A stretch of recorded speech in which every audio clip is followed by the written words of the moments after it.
무시무시한 이야기 지금부터 좀 다뤄야 됩니다. 이재명 대표 피습 사건 2024년 1월 2일에 그 끔찍한 사건이 있었죠. 네. 이재명 대표는 김진성으로부터 테러를 당합니다. 김진성 얼굴 다시 한번 보고 갈까요?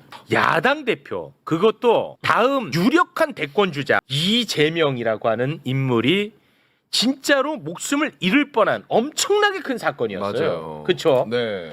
그런데 너무 이상한 일들이 엄청나게 많이 발생을 합니다.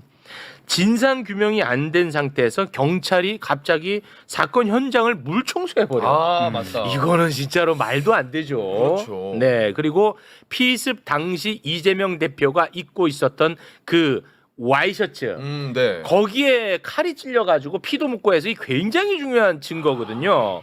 이거를 폐기물 업체에 버려버립니다. 아. 야, 이상하죠. 저 증거를. 이상해. 네.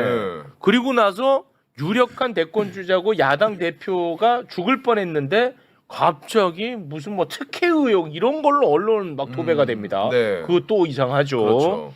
그리고 범행 당일 김진성을 태워준 조력자가 있었거든요. 네. 그럼에도 불구하고 사건 발생 8일 만에 경찰은 김진성 단독 범행으로 결론을 지어버리고 끝냅니다. 이상하죠. 네. 그리고 국정원이 테러 지정 여부를 검토하기 위해서 경찰에 공조를 부탁을 합니다. 근데 경찰이 완벽하게 거절. 이상하죠. 네. 이상한 게 정말 많았습니다. 그리고 이제 정권이 교체가 됐습니다. 네. 정권이 교체가 되고 윤석열은 이제 파면이 되고 다음 대선을 향해서 막 달려갑니다. 네. 그때도 이재명 후보를 향한 테러 제보가 많이 들어왔다 아, 맞아요. 얘기했죠. 네. 그때 갑자기 국정원 법률특보 김상민이가 이 사건은 커터칼 미수 사건이었다. 거의 한 1년 지나서죠. 커터칼 미수 사건으로 규정하면서 테러를 지정하지 말 것을 건의를 합니다.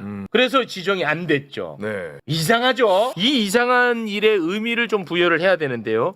대선 앞두고 이재명 후보의 경호 강화를 못하게 막는 효과가 있었던 거야. 그렇죠. 이상합니다. 네. 그런데 이 김상민이가 누굽니까? 김상민이는 김건희의 최측근이고 그렇죠. 검사 출신이고 네. 김건희가 공천을 주려고 했던 인물이고요. 그렇죠. 그리고 코인왕 존버킴에게 차량을 제공받은 인물. 아, 맞다. 그거 있었죠. 예. 네.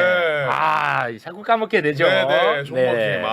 자, 그런데 이상함이 겹친 상태에서 김충식은 김건희의 최측근이죠. 그렇죠. 김충식의 동거녀가 이재명에 대한 테러는 김건희가 시킨 것이다 라고 하는 말을 했는데 그 말이 녹음이 돼 있었습니다. 그 녹음이 세상에 공개가 됐죠. 이재명이 자기도 죽이려고 사람을 막 모집했다니까 김건희가. 모집했다고요? 사람 죽인 사람을. 그 사람이 다 모집했다고. 진짜요? 이재명이 칼로 배달시켰어 다. 이재명이 칼로 한 거를 김건희가 시켰다고? 그래서 이걸 조사를 안 하잖아. 그러니까 자꾸 누굴 죽이려는 짓을 하니까 그 하는 사람이 타는 사람. 와, 소름 끼쳐. 소름 끼치죠. 진짜. 그런데 더 소름 끼치는 거는 김충식의 메모에서 그 테러범 김진성의 주소가 적혀 있는 게 나왔죠. 아, 맞아요. 김진성이가 또 누구냐? 부동산 업자입니다. 맞아요. 메모장에 보면은 아산, 대방, 부동산 그리고 7억이라고 또 써 있어.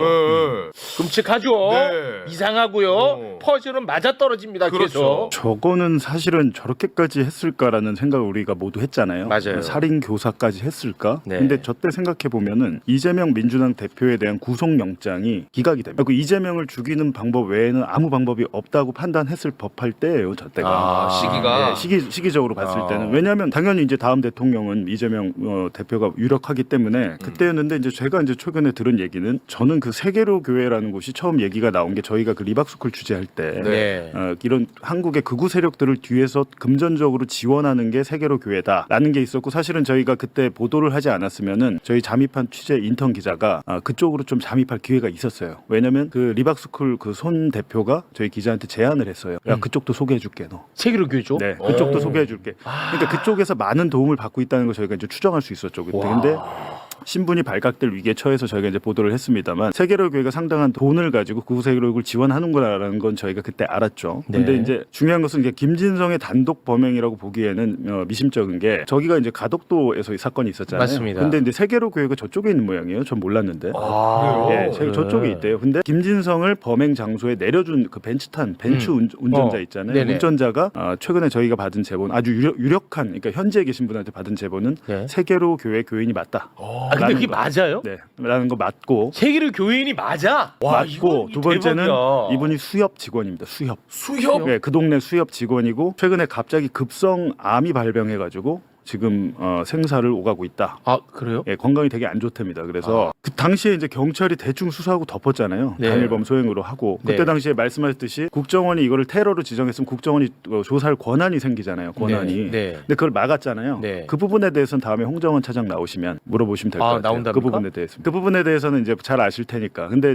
일단은 태워다 준 사람이 그렇다면 아산에 있는 저 김진성이랑 네. 가덕도에 있는 그 수협 직원이랑 도대체 어떻게 우리가 그렇지. 생각을 해봐야 될까요? 없잖아요. 아무런 없잖아, 연관성. 접점이. 그러니까 이거는 경찰이 제대로 그냥 수사했으면 네. 이 정도 사건은 사실은 수사 중간 결과 브리핑도 하고 난리가 나야 되거든요. 네. 근데 경찰이 아무런 발표를 안 하고 심지어 증거물도 잃어버렸다가 민주당에서 찾잖아요. 그 맞아. 증거를.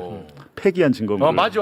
근데 그런 일이 있음에도 불구하고 그냥 다 넘어갔어요. 이 부분에 대해서는 제가 볼 때 당시 수사했던 경찰을 다 포함해서 전부 다 재수사를 해봐야 되겠다라는 점입니다. 수협 직원. 근데 만약 그분이 돌아가시면 어떻게 됩니까? 그러면 이건 미궁으로 예, 빠지죠. 그 완전 미궁에 빠지죠. 예. 그러면. 근데 그분이 아, 근데 계실 그분이 실제로 아픈 거는 맞나 보군요. 때. 네. 근데 이상하게 이 사건도 그렇고 이따 대북송금 사건도 그렇지만 많은 분들이 갑자기 돌아가십니다. 아. 지병이든 뭐든 이렇게 돌아가셔서 빨리 그 시간을 다투는 문제다. 빨리 재수사를 해야 된다는 거죠. 덜 떨리네요. 아니 이게 수사기관에서 이 정도 정황이면 이거는 사실 엄청나게 많은 혐의점이 있는 거 아닙니까? 당연하죠. 그렇잖아요. 그래서 기본이지 이거는. 전제를 보면 1년 전에 1차 테러를 실패했잖아요, 결과적으로. 그래놓고 이제 12.3 계엄 이후에 HID 요원들이 어디 있느냐를 가지고 말이 많았어요. 왜냐하면 12월 3일에 판교에 정보사령부 100여단, 제가 전에 얘기했던 백산연구원이랑 그 정보사령부 본부가 있어요. 본부는 네. 아니고 하여튼 그 100여단이라는 곳이 있는데 네. 거기에 HID 요원 속초부대나 이쪽 애들을 불러다가 대기를 시켰다고 알려졌어요, 여기까지. 이게 맞아요. 근데 알고 보니까 40~50명을 불렀다는데 100여단에서 대기한 HID 요원은 5명밖에 없었어요. 나머지는 다 현장으로 간 거예요. 그래갖고 그 이후에 뭐 청주공항 예. 폭파 테러 여러 맞아요. 가지가 있었잖아요. 그 뭐 제보 들어오고. 그래가지고 이거 빨리 소집해자 그 임무 해제를 해달라고 그 사람들이 계속 그랬잖아요. 네. 그러니까 저는 저게 말이 돼. 아, 이게 계엄이 무서워. 끝났는데 이랬는데 지금 생각해 보니까 그 HID 요원들 전직도 있겠고 현직도 있겠지만 실질적으로 그 명령 해제를 기다렸던 것 같더라고요. 그러니까 그 말씀이 그 말씀입니다. 지금 여러 요인들에 대한 테러와 암살을 지시를 받았을 것이다라고 보는 것이고 또 여러 가지로 보면 여론에 미친 영향이나 언론인으로 봤을 때는 김어준 체육 정도는 죽이고 아, 싶었겠죠. 저는 귀여워서 빠졌다는 설이 지배적인데 그게 정설이에요. 체육은 귀여워서 빠졌다는 게 정설입니다. 예. 체육은 끝났더라. 네, 체육까지는 건들지 마라. 가볍게 볼 수가 없습니다. 이렇게 딱딱 드러나는 정황이 어디 있냐. 이거는 굉장히 심각하게 지금 들여다봐야 됩니다. 네.